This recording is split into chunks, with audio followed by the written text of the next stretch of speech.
ფატი კახიძის 5-სულიანი ოჯახი 1993 წელს ჩამოწოლილი მეწყრის შედეგად საცხოვრებლის გარეშე დარჩა.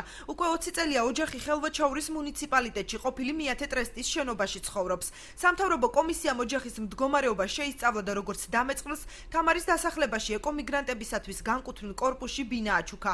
ოჯახი ამ დრომდე ბინაში შესვლას ვერ ახერხებს. 20 წელი გავიდა იმის შემდეგ, ეს ყველაფერი განიხილეს ჩვენი, თუ მოგვიწევდა თუ არ მოგვიწევდა და ისე დასკვნა დაიდო რომ მოგვიწია, როგორც დამეწყრილ ოჯახებს.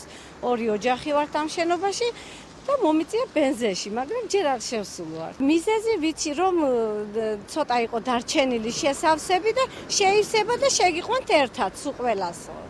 ხო და ეხლა იქ რა არ პირობებია და როგორი შენობა არ ვიცი, მხოლოდ გარედან მაქვს ნახული. მსგავს მდგომარეობაში ეკომიგრანტის სულიკა ხულეჯიშვილის 7-სულიანი ოჯახიც. ხულეჯიშვილები კუთვნილ ბინაში შესახლების უფლებას იანვრის შემდეგ ელოდებიან. როდის შეძლებენ ნაჩუქარ ფართში დაბინავებას ოჯახს ვერცერთ უწყებაში ვერ პასუხობენ.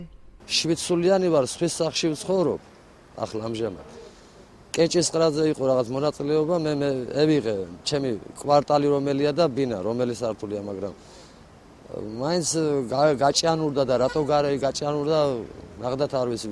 ხელვაჩაურში რომ მივუმართე, გავამიშვენ ქალაქში. აქაც რომ თავრობას მივუმართე, ახლო ხანში გადმოგეცემითო, მხოლოდ ამას გვირდებია რა. საკითხთან დაკავშირებით უწყებებისგან ინფორმაციის მოპოვება ჩვენ გაგვიჭირდა. აჭარის უმაღლესი საბჭოს საფინანსო საბიუჯეტო კომისიის თავმჯდომარე, რომელიც ჩვენი კითხვის შემდეგ ფინანსთა მინისტრის მოადგილეს ესაუბრა, განმარტავს, რომ გაჭიანურების მიზეზად სამინისტროში ბინებზე დიდი მოთხოვნა დაასახელეს. მისივე ინფორმაციით სიების ზუსტდება და მფლობელებს იქ ცხოვრების უფლება არჩევნებამდე მიეცემათ.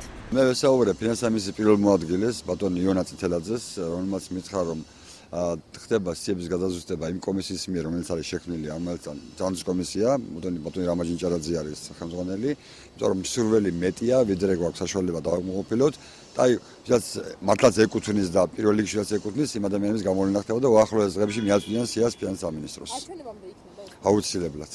მირჩევნია თქვათ, რომ ეკონომიკის სამინისტრომ ამ ეტაპზე კომენტარისგან თავი შეიკავა. ასეთი იყო დავით ბალაძის პასუხი ეკომიგრანტების თემაზე. მინისტრმა პირად საუბარში განმარტა, რომ რიგ საკითხებთან მერიასთან შეთანხმება ვერ მოხერხდა და კომენტარს ერთ კვირაში დაგვპირდა. მერიაში კი გვითხრეს, რომ აღნიშნულ თემასთან არავითარი კავშირი არ აქვთ.